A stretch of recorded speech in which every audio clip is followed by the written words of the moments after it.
웨스트민스터 신앙고백서 5번째 시간입니다.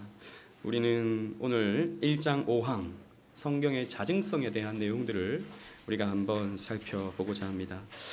우리 고린도전서 2장 12절 말씀을 우리 함께 읽어보도록 하겠습니다. 시작. 우리가 세상의 영을 받지 아니하고 오직 하나님으로부터 온 영을 받았으니 이는 우리로 하여금 하나님께서 우리에게 은혜로 주신 것들을 알게 하려 하심이라. 아멘. 우리는 세상의 영을 받지 아니하고 하나님으로부터 온 영을 받았다. 이 영이 어떤 영입니까? 성령을 말씀하고 있죠. 이 성령을 받은 우리들은 하나님께서 우리에게 은혜로 주신 것들을 알게 하신다라고 사도 바울은 말씀 전하고 있습니다. 그래서 우리에게 은혜로 주신 것들이 무엇입니까? 이 성경 말씀, 이 진리의 말씀, 하나님의 계시인 것이죠. 성령 받은 사람은 하나님의 계시를 알게 되는 것입니다. 성령 받은 사람은 하나님의 계시를 이해하고 믿게 되는 것이지요. 우리 지난주까지 이 성경의 권위에 대해서, 이 정경의 권위에 대해서 살펴보았습니다. 성경은 교회나 그리고 공회에 그런 권위에 의존하지 않는다라고 살펴보았죠. 물론 하나님께서 이 성경을 66권으로 정경화하기 위해서는 교회를 사용하신 것은 분명한 사실이지만, 그렇다고 하여 교회가 결정하고 교회가 정하여서 신구약 66권이 된 것이 아니라 오히려 그들은 하나님께서 비춰주시는 진리의 빛 가운데 성경을 발견하고 정경화되어지는데 사용되어진 교회와 공의회 사람들이었다라는 것을 우리가 살펴보았습니다. 성경은 하나님 말씀 그 자체이기 때문에 최종 권위를 가지기 때문이죠. 그래서 어떤 공의회의 권위나 어떤 사람의 어떤 권위를 의존하지 않는다라는 것입니다. 그렇다면 우리는 어떻게 성경이 하나님 말씀이라는 것을 믿을 수 있을까요? 여러분, 우리는 지난주에 이렇게 정리를 하였습니다. 성경이 하나님 말씀이기 때문에 권위를 갖는다. 하나님 말씀이기 때문에 최종적이고 최고의 권위를 성경은 갖게 된다라고 했는데, 그렇다면 성경이 하나님 말씀인 증거가 어디에 있냐라는 것입니다. 그 부분에 대해서 우리의 신앙의 선배들은, 우리 개혁파 노선의 신앙의 선배들은 성경 안에 있다. 그리고 그 성경 안에 있는 것을 성령의 도우심으로 말미암아 알 수 있다라고 하는 말로 정리를 해놓았습니다. 성경에 근거해서 말이죠. 우리 1장 5항 말씀이 아니죠. 신앙고백서의 내용들을 제가 한 구절씩, 여러분들이 한 구절씩 이렇게 나눠서 읽도록 하는데요. 이렇게 번갈아 가면서 교독하도록 하겠습니다. 우리는 교회의 증거로 말미암아 성령의 높고 존귀함에 감동되고 인도를 받는다. 내용의 거룩성, 교리의 적절성, 문체의 장엄성, 모든 부분의 일관성, 하나님께 영광을 돌리는 성경 전체의 목적, 인간 구원의 유일한 방법을 보여주는 모든 발견, 그 밖에 여러 가지 비교할 수 없는 탁월성, 거기에 나타나는 완전성, 이와 같은 모든 내용의 줄거리들은 성경이 하나님의 말씀이라는 것을 충분히 증거해 준다. 그러나 우리가 그것을 충분히 납득하고 또한 그것이 틀림없는 진리이며 신적 권위를 가지고 있다고 확신할 수 있는 것은 우리의 마음속에서 그 말씀으로 말미암아 증거하시는 성령의 내적 역사에서 온 것이다 라고 우리 웨스트민스터 총회에서는 이렇게 정리를 해놓았습니다. 이 내용을 조금 분석해보면 성경은 어떤 책이냐? 교회에 주신 책이다 라고 시작을 하고 있습니다. 성경은 그 권위가 교회로부터 부여된 것은 아니지만 교회의 증거를 통해 그 권위가 나타나게 된다라고 이렇게 밝히고 있습니다. 이게 무슨 말이냐면 성경은요, 세상 사람들 모두에게 주신 책이 아닙니다. 하나님이 특별 계시잖아요. 이 특별, 스페셜하다는 말은 제한된 사람에게만 줬다, 특별한 사람에게만 줬다라는 그런 의미입니다. 그래서 우리는 이 특별 계신 성경을 교회에게만 주셨다라고 하는 말씀으로 우리는 이해할 수 있는 것이죠. 그래서 성경은 교회는요, 이 성경을 발견하고 성경을 보존하며 성경을 교육하고 성경을 전파하는 사명을 감당함으로 성경의 높고 존귀함을 나타내게 됩니다. 그래서 우리의 신앙의 역사 가운데, 교회의 역사 가운데 교회를 하나님께서 세우시고 그 교회의 지도자들을 통해서 하나님의 말씀이 어떠한가를 가르치게 하셨고 지금까지 전수되게 하셨죠.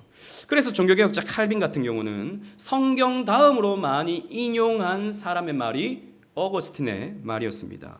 어거스틴은 초대교회의 지도자였죠. 그래서 은혜라고 하는 이 교리를 이렇게 정리를 하고 우리에게 신앙의 유산으로 남겨준 교회의 지도자였습니다. 그래서 어거스틴의 글을 가장 많이 인용했고 또 뿐만 아니라 타락하기 전에 공의의 결정, 즉 니케아 공의회, 또 여러 번에 걸쳐서 이루어졌던 우리 초대교회에 나타났던 그런 공의의 결정들을 존중했습니다. 그리고 사도들의 제자였던 속사도들 그리고 교부들의 이런 글들과 주장들, 가르침들을 굉장히 존중하는 것을 보게 됩니다. 따라서 오늘날 성도들을 또한 교회의 증언과 가르침이 성경에 근거한 것이라면 마땅히 존중해야 하는 것이죠. 하나님의 말씀의 이 권위는, 하나님의 이 말씀의 증거는, 이 하나님의 말씀의 이 능력은 교회를 통해서 나타난다라는 것이죠. 그래서 교회는 너무나도 중요한 신적 기관입니다. 교회는 너무나도 중요한 그리스도의 몸이며 하나님의 공동체이죠. 그래서 우리는 교회를 통해서 성경을 배워가고 교회를 통해서 성경이 얼마나 위대한 책인지를 발견할 수 있게 되는 것입니다. 그래서 성경은요, 내 마음대로 해석하는 것이 아닙니다. 내 마음대로. 교회가 어떻게 이 성경을 해석해 왔는지를 우리는 역사적으로 살펴봐야 되는 거죠. 우리가 지금 살피고 있는 웨스트민스터 신앙고백서 또한 400년 전 위대한 이 개혁파 신앙의 선배들이 그 교회들이 모여서 총회로 모여서 논의하고 살펴보고 연구하고 정리해 놓은 것이 바로 이 웨스트민스터 신앙고백서이지 않습니까? 이 교회의 권위를 우리는 존중하여서 이 교회가 정리해 놓은 이 성경의 말씀들, 성경의 내용들을 우리는 그대로 받아들이고 믿고 따라가는 것이죠. 디모데전서 3장 14절 15절 상반절 말씀을 우리 다 같이 한번 읽어보도록 하겠습니다. 시작. 내가 속히 내게 가기를 바라나 이것을 내게 쓰는 것은 만일 내가 지체하면 너로 하여금 하나님의 집에서 어떻게 행하여야 할지를 알게 하려 함이니. 아멘. 자, 보십시오. 내가 이것을 쓰는 것은 너로 하여금 하나님의 집에서, 하나님의 집이 무엇을 가리키고 있습니까? 교회를 가르치고 있죠. 단순히 그냥 이런 유형교회뿐만 아니라 무형교회, 이 지구상에 존재하는 우주적 교회까지 포함해서 하는 말입니다. 이 교회에서 너희가 어떻게 살아야 하는지, 어떻게 행해야 하는지를 내가 알기 위해서 이 성경을 썼다. 그래서 교회를 통해서 우리가 어떻게 살아야 할지를 성경을 통해서 하나님은 가르쳐 주시는 것이죠. 그래서 교회는 성경을 배우는, 성경이 어떠한 권위를 갖고 있는지를 배우는 그런 기관이고 공동체이다라는 것이죠. 그래서 여러분, 오늘날 교회의 권위는 사실 땅바닥에 떨어져 있습니다. 신문지상에는 늘 교회에 대한 문제들이 기사거리로 나오고 뉴스를 들어보면 늘 교회의 어떤 타락된 모습들이 부각되죠. 요즘에는 좀 더한 것 같아요. 최근에는 정말 그냥 뉴스를 보려고 뉴스를 들어보면 꼭 거기에는 교회 관련 기사가 꼭 나오는 것 같아요. 그러다 보니 오늘날 교회가 무슨 세상의 소망이냐, 교회가 무슨 세상의 빛이냐, 세상의 소금이냐 비아냥거리고 교회를 향하여 손가락질을 하고, 이제는 교회가 세상을 걱정하는 것이 아니라 세상이 교회를 걱정하게 되었다라고 하는 비아냥을 우리가 받지만, 그러나 교회는 여전히 위대합니다. 여러분, 교회는 여전히 영광스럽습니다. 왜냐하면 하나님의 말씀은 우리 개개인에게 주신 것이 아니라 교회를 통해서 주셨기 때문이죠. 이 교회뿐만 아니라, 이 오직은의 교회뿐만 아니라 역사 속에서 도도히 흘러오고 있는 이 교회의 역사 속에서 우리에게 주신 진리의 말씀이기 때문이죠. 그래서 우리는 교회를 사랑해야 돼요. 교회를 위해서 기도해야 돼요. 교회 중심으로 더욱 우리는 힘써 모여야 되는 것입니다. 그런데 이런 교회에 주신 이 책은 그 하나님의 말씀이라고 하는 그 증거가 성경 안에 있다라고 우리의 신앙의 선배들은 정리해 놓았습니다. 칼빈은요, 그의 책 기독교 강요에서 성경은 그 자체 안에 하나님의 표시 인디키아가 있다라고 이렇게 기술을 해 놓았습니다. 즉 성경 안에는 이 책을 하나님께서 쓰셨다라고 하는 증거가 차고 넘친다라는 것이죠. 그래서 웨스트민스터 신앙고백서는요, 사실 칼빈의 기독교 강요를 사실 그대로 옮겨놨습니다. 이 부분에 대해서는 그대로 옮겨놨어요. 어떠한 증거들이 있는가 보시면 내용의 거룩함을 보면 알 수 있다는 것이죠. 영어로 보면 heavenliness, 즉 천상적인, 어떤 이 세상적인 게 아니라 천상적인 어떤 성격이 있다라는 것이죠. 그리고 신령함이 있다라고도 해석할 수 있습니다. 여러분 잘 아시는 C.S. 루이스라고 하는 영국의 문학가이자 기독교 변증가인 C.S. 루이스는 이렇게 말을 했습니다. 제가 그대로 옮겼는데요. 성경에는요, 다른 문학에서 발견할 수 없는 초월적인 특성을 인식하게 한다라고 C.S. 루이스는 이야기를 했습니다. 여러분 나니아 연대기라는 책 영화 보셨죠? 나니아 연대기가 원래 소설인데 그 소설을 C.S. 루이스가 썼습니다.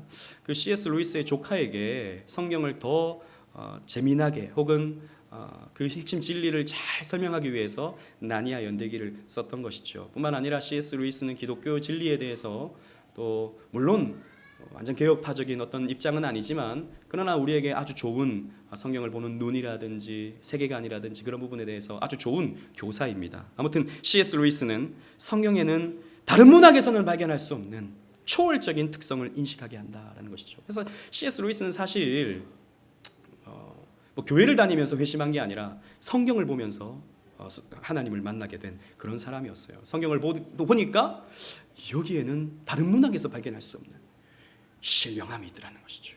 어떤 천상적인 것들이 있더라는 것이죠. 거룩함이 있더라는 것이죠.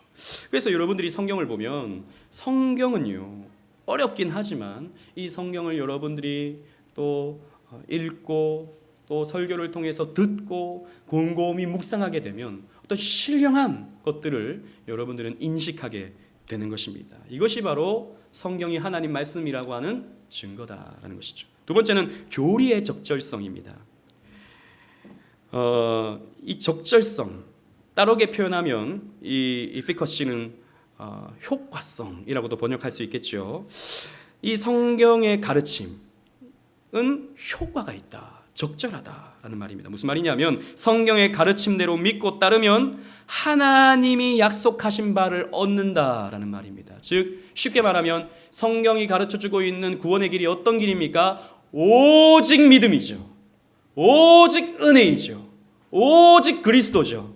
이 구원의 길을 성경이 가르쳐주고 있는 대로 따라가다 보면 우리는 어떻게 됩니까? 구원을 반드시 얻게 되는 것입니다. 물론 뭐 우리가 그렇게 하면이 아니라 하나님께서 전적으로 역사해 주시고 이끌어 주셔야만 가능한 것이지만 이렇게 우리는 교리적인 내용들이 우리의 삶에 효과적으로 또 적절하게 결과로서 나타나게 된다라는 것입니다. 그리고 성경은요, 일관성이 있습니다. 모든 부분에 일관성이 있습니다.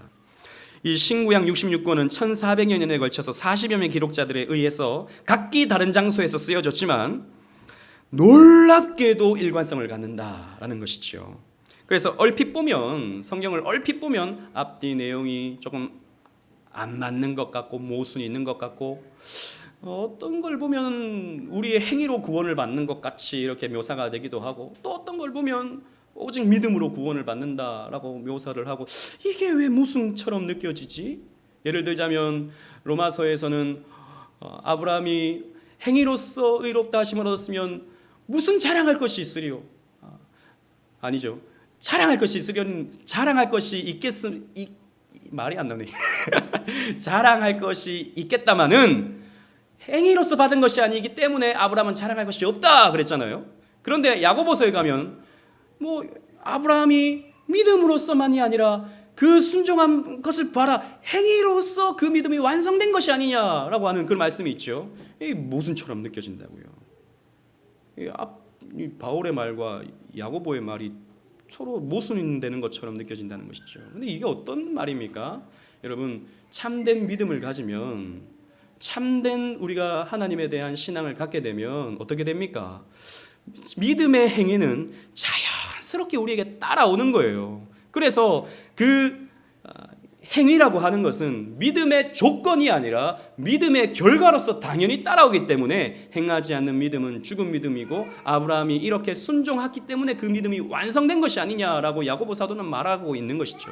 이런 큰 교리적인 관점에서 본다면 성경은 일관성을 갖는다라는 것입니다. 창세기부터 요한계시록까지 특히 예수 그리스도를 중심으로 한 이 큰 그림 앞에서 놀랍게 일관성을 갖는다는 것이죠. 그래서 우리는 창세기를 지금 보고 있지만 우리는 창세기 속에서 늘 예수를 만나고 오직 믿음을 발견하게 되고 오직 은혜를 발견하게 되는 것이죠. 일관성을 갖게 된다라는 것이죠.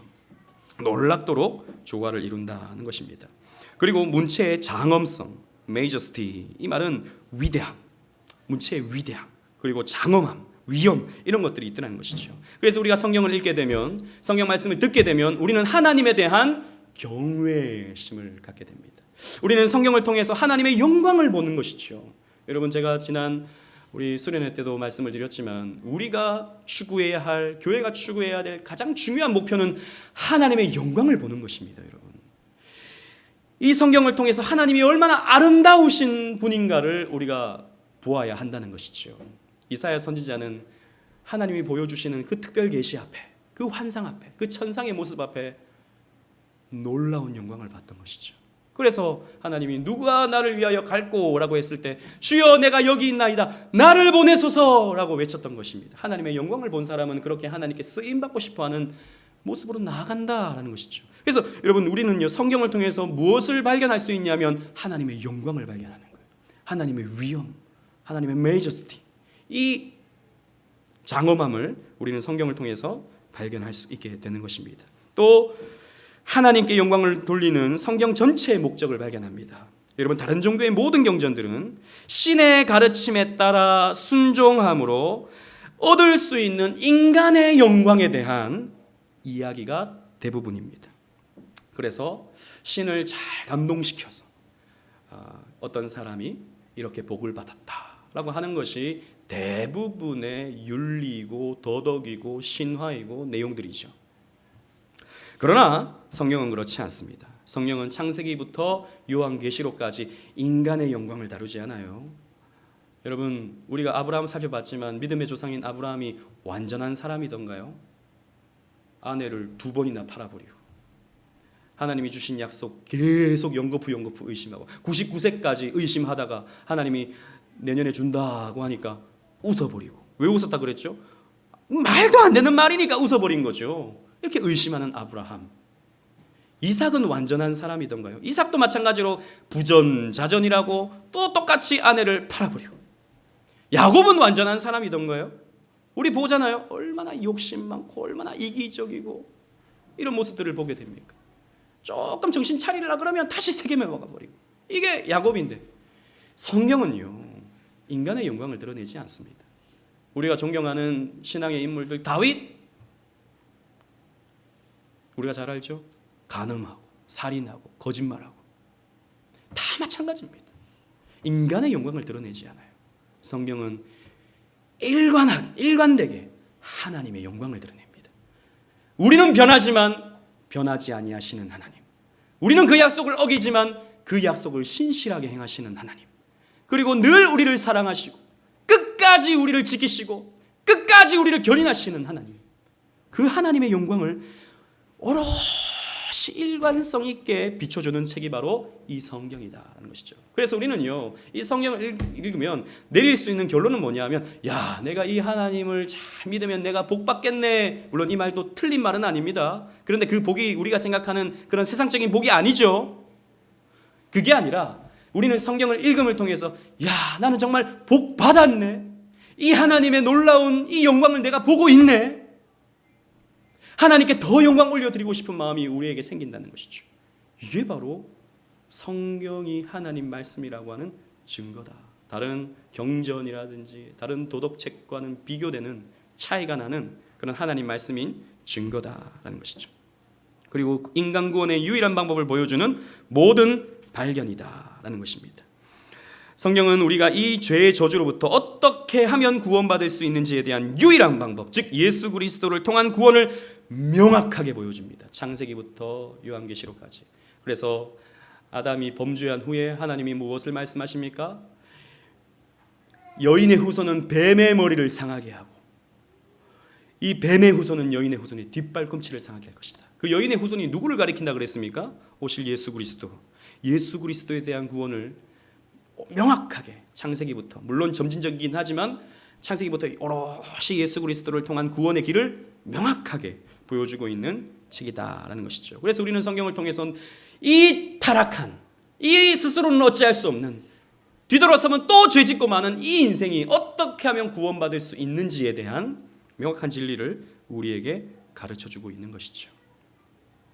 그리고 여러 가지 비교할 수 없는 탁월성, 다른 종교의 어떤 경전이나 신화 그리고 가르침과는 비교할 때는 성경은 비교할 수 없는 탁월성을 갖습니다. 여러분, 다른 종교의 이런 신들을 보면요, 특히 저 헬라의 신화들, 저 그리스 신화, 로마의 신화 이런 것들이 많이 읽혀지니까 그런 글들을 읽어보면 그런 신들은 얼마나 탐욕이 많고 얼마나 질투가 많고 얼마나 이 도덕적으로 문제가 많은지 몰라요.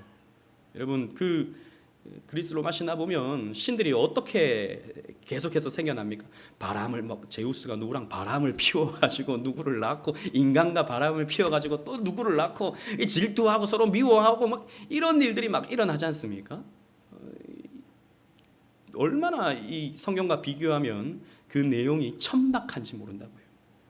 그러나 성경은 이러한 다른 신화나 경전 이런 것과 비교했을 때는 탁월한 하나님의 선하심을 드러내는 그런 책이다라는 것이죠. 또 사실 성경과 가장 많이 비견되는 게 저 바벨론의 그런 신화들,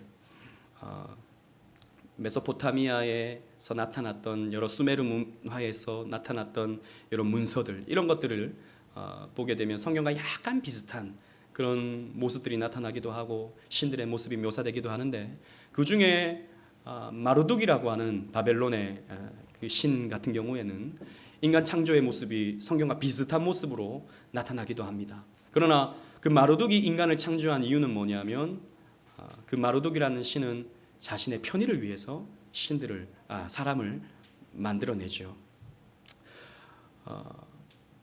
일시켜 먹으려고, 한마디로 종으로 부리려고 인간들을 창조해냅니다. 그러나 성경은 우리를 왜 창조하셨다고 말씀하고 있습니까? 우리 일시켜 먹으려고?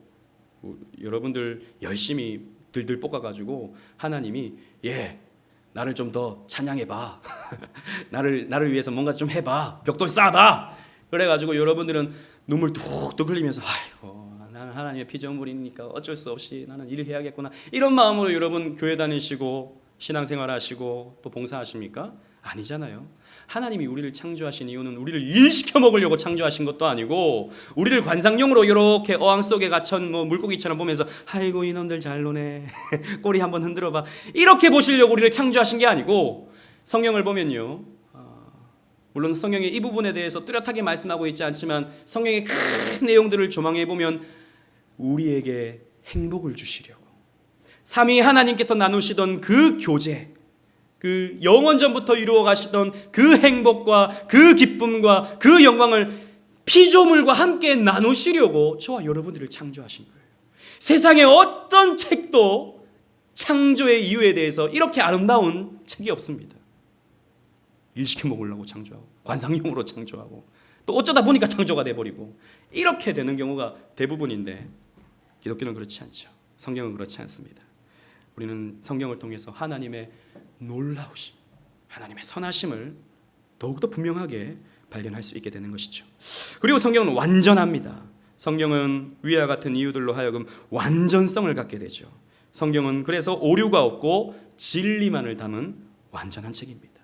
그래서 앞에서도 잠깐 언급했지만 모순이 있는 것 같이 느껴지는 부분들 곰곰이 이해해보고 교리적으로 그 문제들을 해석해보면 이게 오롯이 또 일관성을 갖는다라고 하는 것을 발견하게 되고, 물론 우리가 갖고 있는 이 개역 개정 성경이 완벽하다는 것은 아닙니다. 여기에는 번역상 오류도 있고 또 이 성경 같은 경우에는 사본에서 번역한 책이기 때문에 사본화되면서 잘못 기록된 그런 숫자적인 부분이라든지 이런 내용도 분명히 있습니다. 그러나 하나님이 주신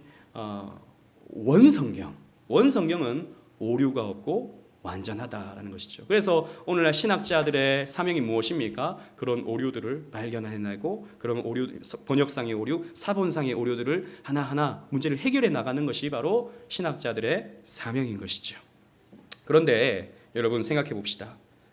우리는 이렇게 받아들여요. 그래 성경을 보면 거룩함이 있고 적절하고 일관성이 있고 장엄성이 있고 그 목적이 분명하고 또 우리는 구원의 방법을 이 성경을 통해서 찾을 수 있고 탁월함을 우리는 보게 되고 완전함을 인정하지만 불신자들은 똑같이 이 성경을 보는데 아니야 무슨 말이야 너희들 뭐 어떻게 된 거 아니야? 이게 무슨 일관성이 있어 이게 여기에 무슨 장엄함이 있어 어려워 죽겠구만 보면 잠만 오는구만 이렇게 말하잖아요. 여러분 제가 몇 번에 걸쳐서 한번 이 부분에 대해서 얘기한 적이 있었는데 여러분 잘 아시는 철학자 루소 같은 사람은 에밀이라는 책을 썼던 그 교육학자 루소 같은 사람은 성경을 100번 읽었다고요. 100번 100번 읽고 결론 맺기를 나는 왜 기독교인이 아닌가라고 하는 책을 썼다고요.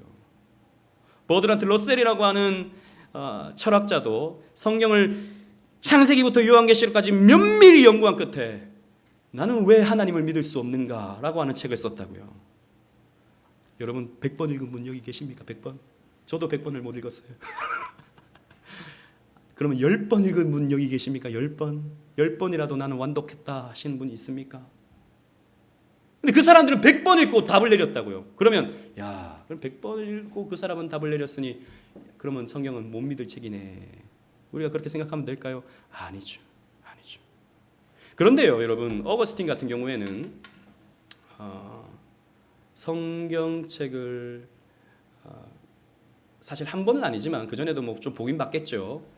그러나 타락한 생활을 하고 또 사생활을 낳고 또 세상적인 부분에서 희희낙낙하고 살아가던 그 어거스틴이 동네 아이들이 톨레레게라고 하는 노래를 부르면서 뛰어다니는 것을 보고 톨레레게라는 말은 집어서 읽으라라는 말이거든요. 이 톨레레게라고 하는 말을 듣게 되자 뭘 좀 집어서 읽을까라고 하다가 성경책을 펴서 읽었던 것이죠. 그때 읽었던 말씀이 로마서 13장의 말씀 너는 어둠의 자녀와 같이 살지 말고 빛의 자녀와 같이 살라라고 하는 이 말씀을 한 구절을 읽고 회심을 했다고요. 한 구절을 읽고 어떻게 그런 일이 벌어질 수 있습니까? 누구는 100번 읽고도 하나님이 없다고 그러는데 누구는 한 구절을 읽고 빛이 자기의 마음속에 확 들어오는 것을 느끼면서 하나님이 계시는구나 라고 하는 것을 체험할 수 있게 되겠습니까? 그것이 바로 성령의 내적인 역사다라는 것이죠.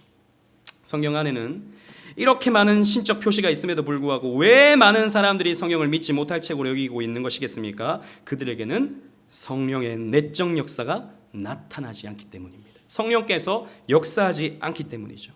여러분 원래 사실 성경책을 읽고 뭐 감동을 느끼고 이 성경책을 통해서 하나님은 살아계시다라고 말하는 사람이 이상한 사람이에요. 사실 이 말을 오해하지 마세요. 저와 여러분들은 성경을 보고 그렇게 하죠. 저와 여러분들이 이상한 사람들입니다. 뇌구조가 조금 이런 표현은 좀 그렇지만 뭔가 문제가 있는 사람이에요. 원래 인간은 성경책을 보면 뭐 이런 책이 다 있어. 성경책에 왜 이런 막 성폭행이 나오고 유다는 뭐 또 며느리랑 무슨 성관계를 맺고 무슨 왜 이렇게 분류는 왜 이렇게 많고 믿음의 사람들이 왜 이렇게 실수가 많고 뭐 이런 책이 다 있어 라고 생각하는 것이 사실 상식입니다. 상식적이에요 그게. 왜냐하면 인간은요 죄인이기 때문이죠. 인간에게는 저와 여러분들에게는 여전히 죄에 대한 본성이 있기 때문에 이 죄가 하나님을 마음에 두기 싫어하는 마음을 갖게 만든다는 것이죠. 그래서 하나님을 거부하고 진리를 거부하고 빛을 거부하는 것이 이 세상의 보통의 사람들입니다. 모든 사람들이 그래요. 그런데 그 중에 특별한 사람들, 스페셜한 사람들에게 하나님께서 성령을 보내주셔서 성령님께서 우리의 마음을 부드럽게 만들어 주셔요. 그리고 마음의 문을 열게 만들어 주시죠. 그래서 이 진리의 빛이 우리의 내면을, 우리의 속을, 우리의 마음을 짠 하고 비춰 주시는 거예요. 그러면 그렇게 된 사람은 성경을 보면 한 구절을 읽어도 내가 이렇게 살아야겠구나. 구원은 예수로 말미암는 거구나. 내가 이때까지 산 것은 죄였구나. 아니 지금 나는 죄 덩어리구나. 이 죄를 어떻게 해결할 수 있는가? 예수를 통해서 해결할 수 있는 거구나 라고 하는 것을 발견할 수 있게 되는 거죠. 머리로 되는 것이 아닙니다. 아무리 공부를 많이 해도 이게 되는 게 아니에요, 여러분. 아무리 성경을 100번, 1000번 읽는다고 되는 게 아닙니다. 하나님께서 믿도록 작정해 주신 자들, 그래서 성령을 받은 자들만 이 성경을 보고 믿을 수 있게 되는 것이죠. 그래서 여러분, 이런 성령을 받은 자들은 성경을 읽게 되면 성경이 하나님의 말씀이다라고 하는 신적인 인식, 신적인 표시들을 발견하게 되고 그것을 인식하게 됨으로써 성경은 하나님 말씀이다라고 믿을 수밖에 없게 되는 것이죠. 이러한 믿음으로 성경을 보면 성경은 최고의 권위를 가진 성경 스스로가 하나님의 말씀이다라고 증거하고 있는 것을 우리는 발견하게 됩니다. 이것을 우리는 성경의 자증성이라고 말합니다. 성경 스스로가 성경임을, 하나님 말씀임을 증명한다는 것이죠. 지난주에도 말씀드렸다시피 성경은 최고의 권위이기 때문에, 성경책은 최고의 권위이기 때문에 그 어떤 사람이 인정해 준다고 해서 성경이 더 성경이 되는 게 아니라 그랬습니다. 어떤 단체가 이 성경은 하나님 말씀이다라고 인정해 준다고 해서 성경이 성경되는 것이 아니다 그랬어요. 왜? 만약에 그러면 그 사람은, 그 단체는 성경보다 더 큰 권위를 갖게 되는 것이기 때문에. 여러분, 성경이 권위가 있는 이유는 성경이 하나님의 말씀이기 때문입니다. 하나님이 사실 우리에게 있어서 최고로 중요하죠. 하나님이. 그러나 하나님은 영이시고 보이지 아니하시고 그렇습니다. 그래서 하나님은 우리와 교제하기 위해서 성경을 우리에게 주신 것이죠. 그래서 하나님이 이 성경의 권위를 부여해 주셨기 때문에 우리는 성경을 최고의 권위, 이 땅에서 우리가 만질 수 있고 느낄 수 있고 인식할 수 있는 최고의 권위로 우리는 삼는다라는 것이죠. 그런데 여러분, 이 한국 교회 가운데 가장 우리가 가지고 있는 이 성경적 신앙에 대해서 위해가 되는 어떤 주장들이 있습니다. 그 주장은 하나는 신비주의죠. 신비주의는 성경의 권위보다 인간의 체험을 더 높이 혹은 이 성경과 준하게 여기는 하나의 잘못된 신앙 형태죠. 그러니까 뭔가를 보고 꿈을 꿨는데 꿈속에 하나님이 나타나셔서 저 고촌에 땅을 사라. 저 고촌에 땅을 사면 그 땅이 2배가 되리라. 들어도 막 갑자기 여러분 마음에 감동이 되십니까? 이런 걸 추구한다는 것이죠. 이런 체험, 뭔가를 보고 뭔가를 느끼고 뭔가가 만져지고. 여러분, 저 강남 지나서 일산으로 가는 길에 큰 교회가 있어요. 큰 교회 가면은 매주마다 성령 집회, 치유 집회를 하게 되는데 저 어느 대학의 교수님이 그 집회를 인도해요.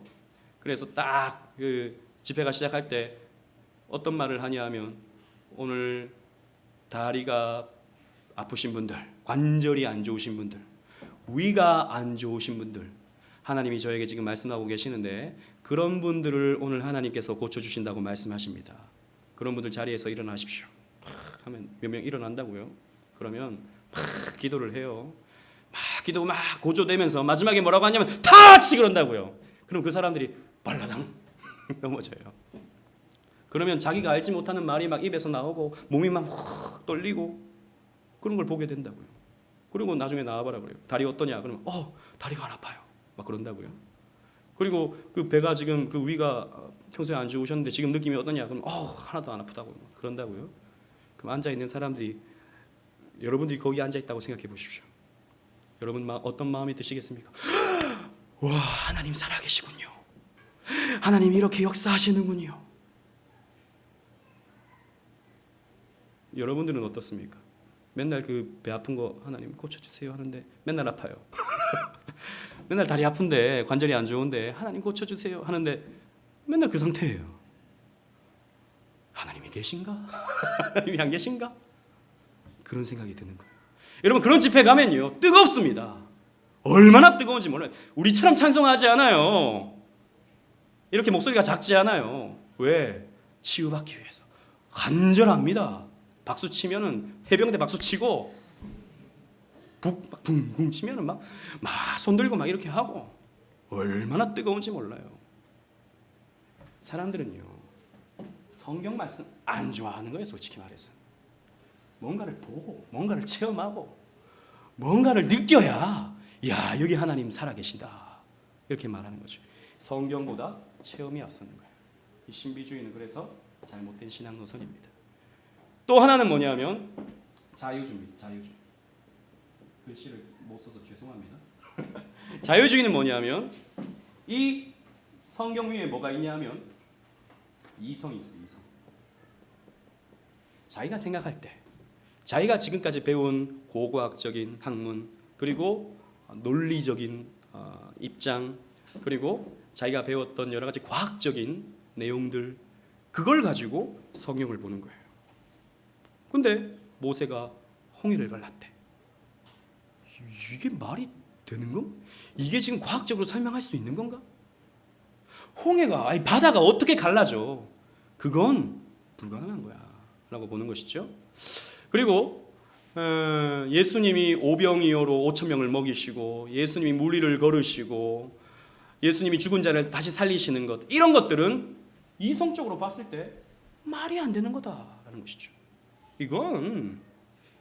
이거는 하나님 말씀이 아니다라고 보는 것이죠. 이건 사람들이 예수님을 하나님을 신격화하기 위해서 종교화시키기 위해서 사람들이 각색해 놓은 하나의 신화 혹은 민담 이런 것들이다라는 것이죠. 그래서 우리는 성경을 통해서 도덕을 발견하고 어떤 성경을 통해서 어떤 메시지를 받으면 되는 것이지 성경에 나타났던 모든 내용들이 진리이거나 사실이거나 라고 봐서는 안 된다라고 주장하는 것이 바로 자유주의죠. 여러분 그런데 이러한 자유주의가 우리 일반적인 복음주의 안에 혹은 개혁주의 안에도 알게 모르게 스물스물 들어와 있어요. 여러분 저는 창조과학회의 사역을 결코 폄하하지는 않습니다. 그런데 이걸 찾지 잘못하면 어떻게 우리가 잘못 이해하거나 신앙으로 잘못 적용할 수 있냐면 여러분 창조과학회 강의 들어보셨죠? 혹시 못 들어보신 분도 있겠지만 많은 분들이 들어보셨을 것입니다.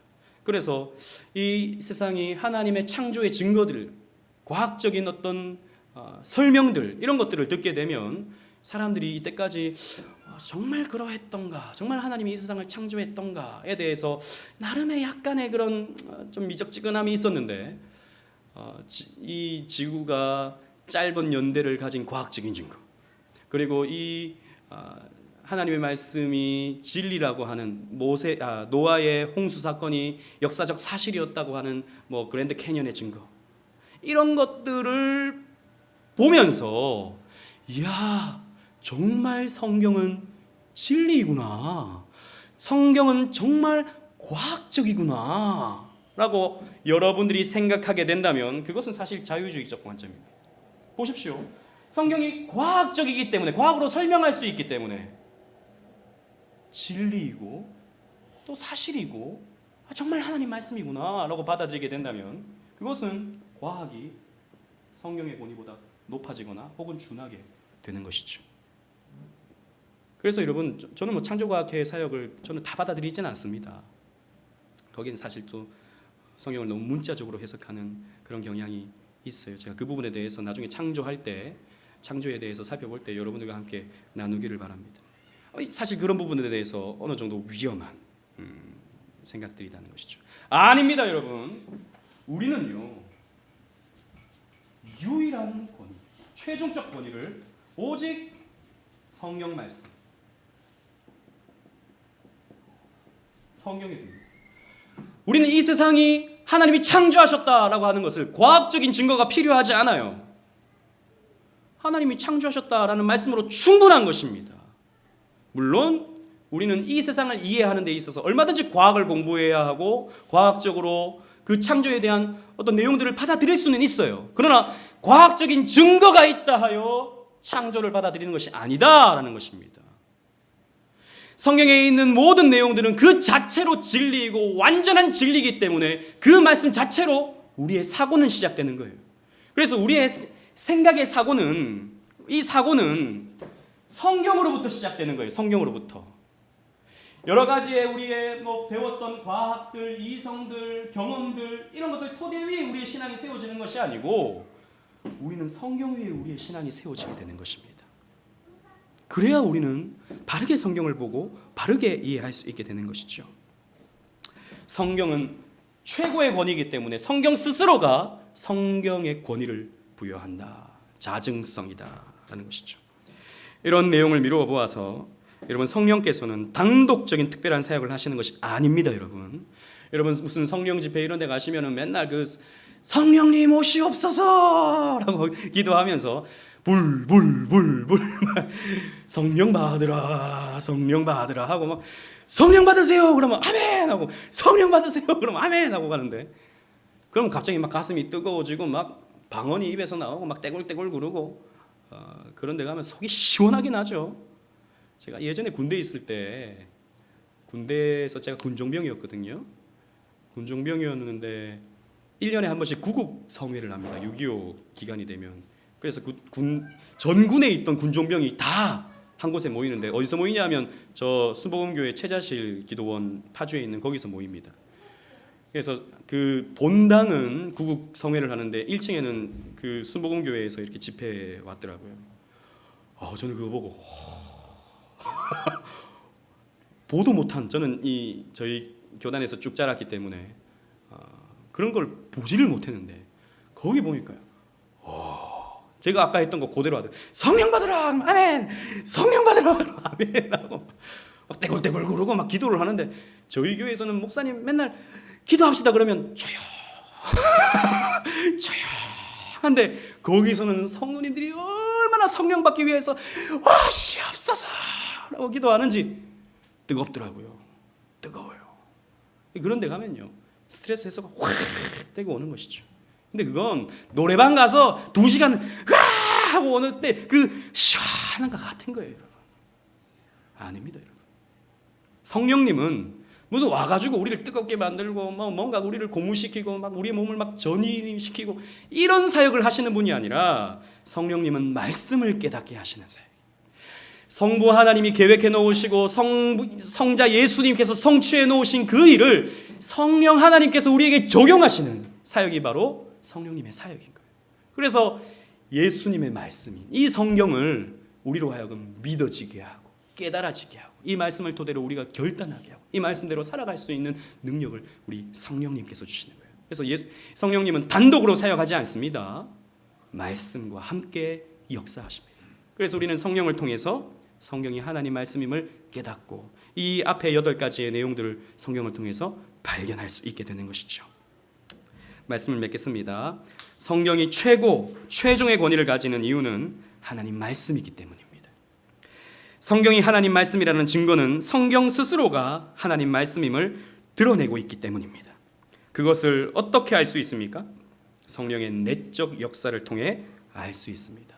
그래서 성령 받은 목사님, 이 말은 여러분 오해하지 마세요. 성령을 통해서 성경 말씀을 깨달은 목사님이 교회의 권위를 가지고 여러분들에게 전하게 되고, 성령님께서 여러분들의 마음속에 찾아오셔서 마음을 부드럽게 해주시고 그 하나님을 막아버리고 있는 그 저항감을 이기시고 여러분들의 마음속에 찾아오셔서 믿도록 도와주시는 거죠. 성경을 통해서 말입니다. 그래서 우리는 이 성령의 내적 역사로 말미암아 성경이 위대한 하나님 말씀임을 깨달을 수 있게 되는 것입니다. 자, 여기에서 질문하겠습니다. 여러분들은 성령 받았습니까? 못 받았습니까? 이럴 줄 알았어요. 여러분들은 성령 받았습니까? 못 받았습니까? 확신해야 됩니다. 나는 아직 뜨거움이 없어. 성령 못 받은 것 같아. 무슨 성령님이 무슨 불입니까? 불? 제가 라이터 대고 여러분을 뭐 이렇게 지져 드릴까요? 성령님은 무슨 불이거나 무슨 에너지이거나 그런 게 아닙니다, 여러분. 인격적인 분이시고 우리에게 찾아오셔서 깨달을 수 있도록 도와주시는 인격이십니다. 무슨 성령이 무슨 물건입니까? 무슨 자꾸 받아라 하게? 그런 게 아니다라는 것이죠. 여러분, 성령님의 성령 받았다라고 하는 말은 성경을 믿는다라는 말이죠. 우리는 성령 받은 사람입니다. 우리는 성령 받은 사람입니다. 그 사실을 꼭 기억하시는 저와 여러분들 되시기를 바랍니다.